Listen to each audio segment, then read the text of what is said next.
실태. 여기서 제가 설명을 드리려고 동거분양학과를 했는데 동거분양학과 시점에 지금 보면은 그 분양권은 2021년 1월 1일자로 주택수 시행이 된다고 했잖아요. 동거분양학과 시점에 주택수가 하나잖아요.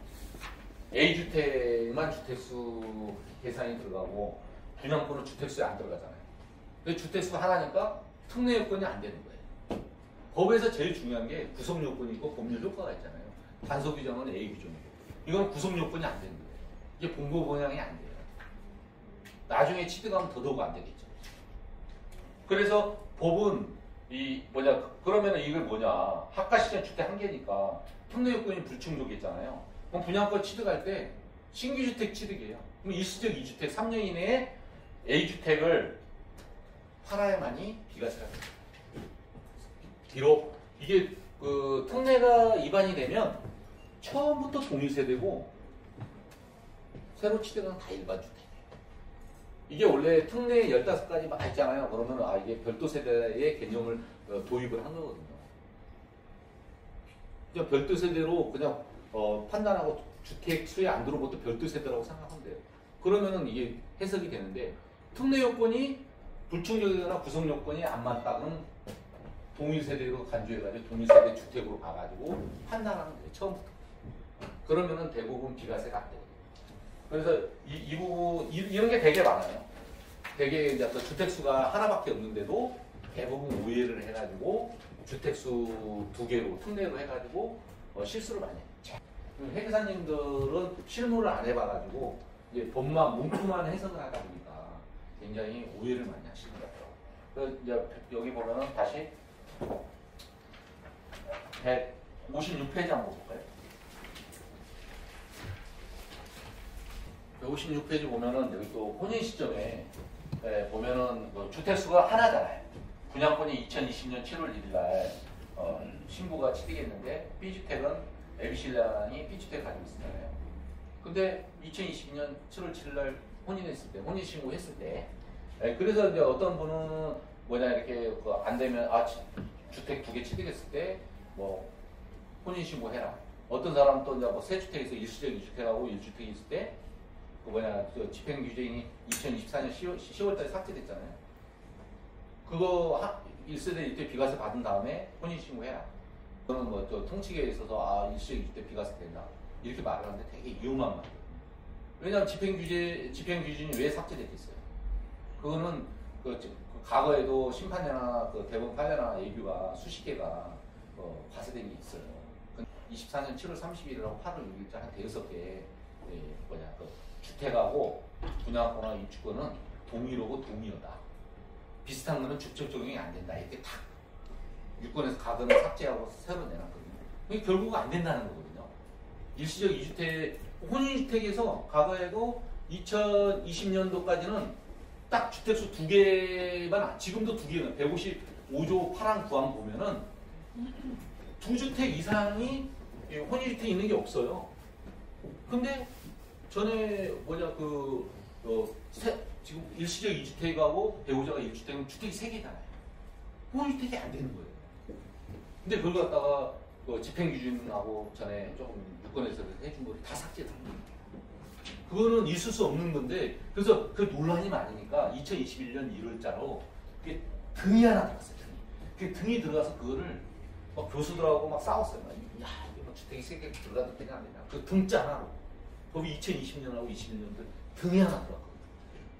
근데 이제 그런 혼란이 한 몇 년 돼 있었는데, 이번에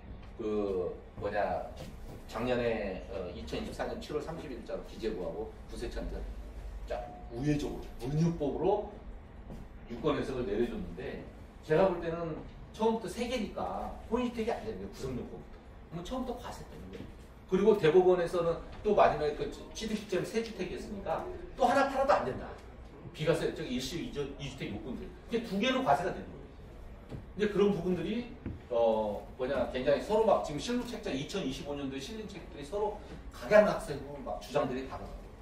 그래서 누구의 책을 보고 공부를 해야 될지 그런 좀 생각이 들더라고요. 이제 이 부분 설명할게요.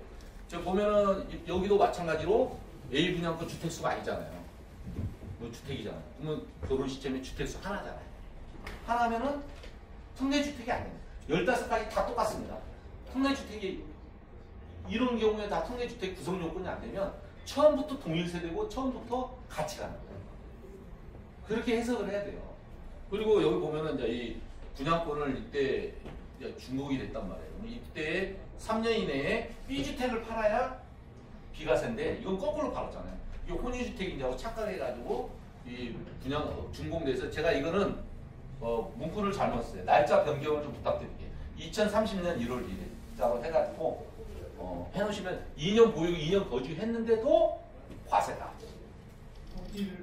예, 여기 날짜를 이거는 2024년 7월 7일로 했는데 2030년 1월 1일자로 좀 해주시라고. 2030년 1월 1일. 이게 어차피 이렇게 팔아도 추징이지만 이거는 당연히 그 눈으로 보이는 유일주택에 1세대 이때 비과세 요건을 또 갖춰야 되거든요. 154조이다. 1세대가 12억 이하로 2년 이상 보유 2년 이상 거주 조정지역입니다. 근데 제가 좀 실수를 해서 날짜를 좀 한 3년 이상 해놨어야 되는데 그래서 실수를 해서 2030년 1월 1일 해도 이 혼인주택으로도 10년 이내에 양도를 하면 되니까 2014년 11월 12일부터는 10년으로 늘어났잖아요. 그런데 이제 그 혼인주택 요 기간은 돼요. 2030년도로. 그러면 이거를 혼인주택으로 착각해가지고 먼저 팔면 과세다. 이제 이런 부분들이 있어서 굉장히 그 주택수 개념이 양도소득세에서는 제일 중요해요. 그 조합원 입주권하고 분양권을 주택수를 구분을 할 수 있느냐 못하느냐 이런 이런 부분을 뛰어넘어야 양도세 그 중급가정 심화가정으로 할 수 있거든요. 제가 상속주택하고 굉장히 요 중과세 규정도 한 60, 70장 그려놨는데 제가 이제 중과세도 세무서에서는 강의를 안 했어요. 재계산제도나 상속주택도 심화가정까지 다 그려놨는데 그 부분에 대해서는 왜냐 주택수 개념이 100% 이해된 다음에 심화가정을 들어가야 돼요. 이 주택수 개념을 아시고 다른 거 강의하신 분들 있잖아요.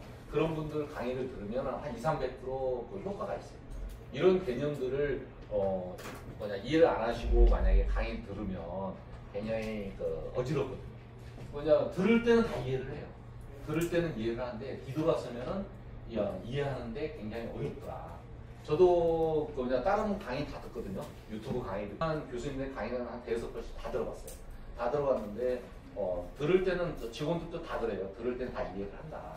근데 좀 지나면 남는 게 없더라. 그런 말들을 많이 들었어요. 그래서 제가 이것도 좀 급하게 제가 원본자를 뿌리는 바람에 누군가가 이 내용을 그냥 책에 실어버리면 제가 그냥 닥쳤던 지분 찾아보는 꼴이 돼서 부랴부랴하게 조금 미흡하게 책을 냈어요.